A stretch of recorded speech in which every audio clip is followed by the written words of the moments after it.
रोहिणी आचार्य का एक बयान आया था अभी कुछ दिन पहले, 2-3 दिन पहले या कल का ही बात होगा, हम अभी देखे हैं वीडियो। और उसमें रोहिणी जी कह रही हैं कि पत्रकार बाबू, अगर आपको कवरेज करना है तो दिन भर कवरेज कीजिए और शाम को हमसे आकर के मिलिए। फिर आप पूरा नहीं दिखाते हैं, कम से कम पूरा दिखाइए। तो इस मामले पे, इस बाबत पे हम बात करने के लिए आए हैं गौरव सिंह के पास में, जो कि IND-TV के वरिष्ठ पत्रकार हैं। नमस्कार और मीडिया बिहार पे आपका स्वागत है। नमस्कार आपको, और आप मीडिया बिहार के देखने वाले तमाम दर्शकों को हमारा नमस्कार है। और मेरे एक आग्रह है कि मीडिया बिहार दर्शकों को, जितने भी लोग हमारे भी दर्शक अगर देख रहे हैं तो मीडिया बिहार को फॉलो करें, अश्विनी प्रताप जी को फॉलो करें, क्योंकि एक अच्छी पत्रकारिता और एक सजग पत्रकारिता का पहचान है और बिहार को एक स्वाभिमान सम्मान दिलाने का काम अश्विनी प्रताप जी कर रहे हैं। तो फिर से एक बार आप लोगों को नमस्कार और धन्यवाद अपना चैनल में हमको समय देने के लिए। अश्विनी जी, आपका भी बहुत धन्यवाद है, आपने शब्दों से हमें सुशोभित किया है। लेकिन कहने का अर्थ है, आचार्य ने जी ने एक बयान दिया था, ये अमर्यादित बयान है। पत्रकारों के गरिमा को एकदम ठेस पहुंचाने का काम उन्होंने किया है। अच्छा। पत्रकारों की गरिमा का अगर पत्रकार संघ चाहे तो उन पे मानहानि का मुकदमा भी हो सकता है, लेकिन पत्रकार ऐसा नहीं करता है। ये नेतों का शो, कहीं किसी के पीछे घूमने से उसको पत्रकारिता कहा जाता मैंने है। कहा, रोहिणी जी ने जो कहा कि आप दिन भर दिखाइए, दिन भर घूम रहिए मेरे साथ, आप लोग कम कवरेज करते हैं, हमको कम दिखाते हैं। तो उनको दिखने का इतना ही शौक है, तो वो सिंगापुर में ही जो ट्वीट खेल रही थी वो ज़्यादा बढ़िया था। सिंगापुर से सारण आती हैं, मंदिर जाती हैं, पूजा करती हैं, और ऊपर से पत्रकारों कहते हैं दिन भर दिखाइए, शाम में मिल लीजिए। साहब, ये पत्रकारों एक गजब की पत्रकारिता है। मजेदार बात है और वो हम करना चाहेंगे वीडियो। बिल्कुल। मंदिर रोहिणी जी घूम रही हैं, उनके परिवार के लोग कहते हैं कि मंदिर नहीं बनना चाहिए। मंदिर क्यों नहीं बनना चाहिए? क्योंकि उनकी वैचारिक समझ वहीं तक है। ठीक है, वो कहते हैं कि अस्पताल बनना चाहिए। अब बिहार का एक मंदिर का एग्जांपल मैं आपको दे रहा हूँ, महावीर मंदिर पटना। आचार्य किशोर कुणाल जी उसके अभी मैनेजिंग में है। और मैं बता दूं, वही मंदिर एक छोटा सा मंदिर है। मैं मंदिर छोटा बड़ा नहीं होता है, लेकिन मैं उन लोगों को मैं बता दूं कि एक छोटा सा पटना स्टेशन के पास एक मंदिर है, महावीर मंदिर, महावीर कैंसर संस्थान। महावीर मंदिर से कई एक अस्पताल, कई एक कॉलेजें चल रहे हैं। और मैं फिर बता दूं, जिस राम मंदिर का विरोध वो लोग कर रहे थे कि राम मंदिर में इतना पैसा लग जाएगा, सरकार का भी पैसा नहीं, एक पैसा नहीं लगा है। क्या श्री राम के भक्तों के द्वारा दिया गया पैसा था, उसके मूलधन में से भी खर्च नहीं हुआ, सिर्फ ब्याज के पैसों से मंदिर यहाँ तक इस भव्यता तक आ गई है। और श्री राम के भक्तों में आज आने वाले विगत 2 वर्ष बाद आप देखिएगा कि मंदिर से कितने कॉलेज बने, उस मंदिर से कितने अस्पताल बने, और उस अस्पताल में इलाज कराने के लिए वही लोग जाएंगे जो कह रहे थे कि मंदिर नहीं बनना चाहिए। यही सनातन की खूबसूरती है। भारत की धरा पर जो सनातन की खूबसूरती का छांव है वो शायद दुनिया जानती है। दुनिया में जिस समय पुल का स्ट्रक्चर नहीं था, उस समय भी पुल निर्माण हमारे भारत में हुआ था। मैं इस चीज़ को, एक चीज़ आपने बहुत बड़ी चीज़ कही, मैं आपको बता दूं। अभी सबसे पहले तो मैं बता दूं, मेरे भगवा गमछा मैंने ओढ़ रखा है, और भगवा गमछा देख करके फिर वो लोग कहेंगे कि देखो ये बीजेपी वाला पत्रकार है, भाजपा वाला पत्रकार। ये हमारे हिंदुत्व, ये हमारे सनातन संस्कृति की पहचान है। और अगर इस भगवा ओढ़ने से आप हमें भाजपा ही समझेंगे तो हम भगवा ओढ़ना नहीं छोड़ देंगे। ये संस्कृति है। वो लोग कहेंगे भाजपा ही पत्रकार है, क्योंकि हम अगेंस्ट में बोल भी रहे हैं, लेकिन हम सच्चाई बता रहे हैं। मैं आपको सनातन की 3-4 बातें बताता हूँ। आज आपका आविष्कार किसने किया था, आपको पता है? हवाई जहाज किसने बनाया था? नहीं, आप बताइए। अभी राइट्स ब्रदर्स करके है कि उन्होंने कॉपीराइट ले रखा है, लेकिन आपको पता है हमारे सनातन में श्री राम कथा जब रामायण पढ़ी जाती है तो उसमें पुष्पक विमान की चर्चा होती है। पुष्पक विमान की चर्चा। तो आज के जो इस मानव काल जाति में, इस सतह में कोई कैसे बना सकता है?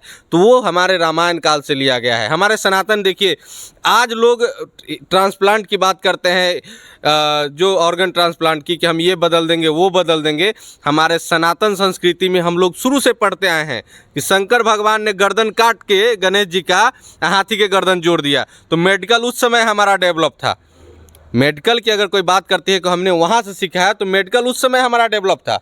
शब्दवेदी बान हुआ करती थी, आज जो बंदूक आज लोग परमाणु बम जो दिखा रहे हैं, मैं बता दूं कि जब लोग जा रहे थे लंका और रास्ता समुद्र देव से चाहिए था राम लक्ष्मण जी को, तो लक्ष्मण जी काफ़ी तपस्या राम जी किए थे, तो लक्ष्मण जी कहते भैया इतना क्यों समुद्र देव को आप ये कर रहे हो, ये एक बाण मारेंगे और सुखा देंगे, और ये क्षमता थी अग्निबाण में। तो उस समय हमारे पास परमाणु बम हुआ करता था, जब हम पूरे समुद्र को सुखाने की क्षमता रखते थे। उस सनातन से हम लोग हैं, उस सनातन का जिसका कोई अभी तक आप बता दीजिए, आप बहुत सारे धर्म है, रिलीजन है, जिसको आप जानते हैं कि उत्पत्ति कब हुई, हमारे सनातन की उत्पत्ति कब हुई, इसका जवाब मांगिए उन विरोधियों से जो सनातन का विरोध करते हैं। बिल्कुल सही बात है। सनातन का धड़ा जो है इतना खूबसूरत है कि सनातन से ही सब कुछ है। आज जितने भी समझिए कि क्या कहते हैं मुसलमान है चाहे अदर कास्ट जितने, मैं अश्वनी जी एक चीज़ मैं और बता दूं, पत्रकारिता का कब क्या उदय हुआ अस्त हुआ, कब पत्रकारिता और कब हम और आप पत्रकार बन गए, ये सब चीज़ हम लोग को पता है, ऑन रिकॉर्ड है। लेकिन आपको मैं बता दूं कि सनातन में वो कुछ चीज़ें थी कि उस समय भी पत्रकारिता था और मैसेज देने के लिए एक जगह से दूसरे जगह, और उसके लिए भी हमारे यहाँ देव हैं। हाँ, नारद जी पत्रकार ही थे। हाँ, और देखिए कि सनातन की खूबसूरती कि हर जगह हम लोग का ये डिवाइड क्या होता है कि लक्ष्मी देवी है, ब्रह्मा जी हैं, बुद्धि के, तो इस तरीके से हमारा खूबसूरती सनातन का, और इस पे भी लोग कह देते कि अरे इतना भगवान है, ये है वो। अरे साहब, हमने भगवान भाई भगवान दिखाया गया है कि ये चीजें कहने का अर्थ है कि जो सवाल करते हैं वो अपना पहचान भूल चुके हैं, वही सवाल कर सकते हैं, नहीं तो सनातन की धरा में सब कोई संलिप्त है, सब सनातनी है, पूरा दुनिया सनातन। हम लोग सूर्य को पूजते हैं, हम लोग चांद को पूजते हैं, हम लोग 156 करोड़ देवी देवताओं को पूजते हैं, उसमें जीव जंतु मानव सबको पूजते हैं। आप भीतर घुसते चले जा रहे हैं और सनातन पर जब बात होगी तो खत्म होने वाला है नहीं। हरि अनंत, इनकी कथा अनंता। हाँ, और मन भरने वाला नहीं, भरने की चीजें नहीं है सनातन। लेकिन मैं बता दूं जो विरोधी हैं उनके लिए मैं बता रहा हूं। अब मैं एक चीज और बोलूंगा बहुत छोटा सा, जो लोग बहुत सारे लोग कमेंट्स करते हैं कि हमारे हिंदू भाई हैं, मैं नहीं कहता हूं कि अलग रिलीजन के, हमारे हिंदू भाई कि देखो 10 हाथ वाला दिखा दिया, 10 मुड़ी वाला दिखा दिया, फोटो रावण को दिखा दिया 10 मुड़ी है। ऐसा नहीं है कि वो 10 मुड़ी, 10 दिमागों को कंट्रोल करने की शक्ति थी उसके दिमाग में। ऐसा नहीं कि माँ भवानी का आप फोटो जो देखते हैं कि 10 हाथे दिखा गया है, ऐसा नहीं है कि वो 10 हाथे। लेकिन आपको कैसे समझाया जाता कि उनकी 10 हाथे थी? उस समय ऐसा कोई टेक्नोलॉजी विकसित नहीं था, तो एक 3D आकृति बनाई गई, 3D आकृति पहाड़ों पे उभारा गया। 3D जब आप देखोगे हिलाओगे तो बहुत सारी, हाँ, तो 3D आकृति की तरह है, और दिखाया गया कि एक हाथ में शंख, एक में चक्र, एक में गदा, एक में आशीर्वाद मुद्रा, एक में, मतलब ये देवी हैं और ये इतने काम कर सकती हैं। ये संहारक भी है और ये आशीर्वाद भी देती हैं, ये दैत्यों का वध भी कर सकती हैं और ये कमंडल लेके भिक्षा भी ले सकती। ये हमारे देवी का, ये कमल लेके शांति स्वभाव में बैठ सकती है तो ये गर्दन भी उतार सकती है। और तो ये दिखाया गया था, हमारे ऋषि मुनि ने किस जो है वो दिखाया। आज भी आप देखिए शिव शंकर को धतूर चढ़ता है, धतूर कोई यूज का चीज़ नहीं है, लेकिन आप जब धतूर को मेडिकल साइंस में सर्च करोगे तो एक बहुत बड़ी औषधि है, और इस चीज़ों को बचाने के लिए हम लोग पीपल में जल देते हैं, बहुत सारी चीज़ें हैं। तो ये हमारे सनातन की खूबसूरती कहिए, हम लोग इसको, हमारे पूर्वजों ने इसको बचाने के लिए कि इसकी संरक्षण हो, इसके लिए उसको पूजा पाठ से जोड़ दिया गया कि आने वाले पीढ़ी जो है इस चीज़ को बचा के रखे। आज भी धतूर का कोई यूज है? आज तक आपने यूज किया है भगवान को पूजने के अलावा? कोई यूज नहीं किया है, लेकिन हम उसको बचाते हैं, और वो एक बहुत बड़ी औषधि है। गिलोय को कोरोना काल में आपने देखा होगा, हाँ, हाँ, बिल्कुल, खूब लोग यूज किया, बिल्कुल, एलोवेरा, गिलोय खूब लोग पिया, लेकिन आप बताएं गिलोय को लोग बचाता था?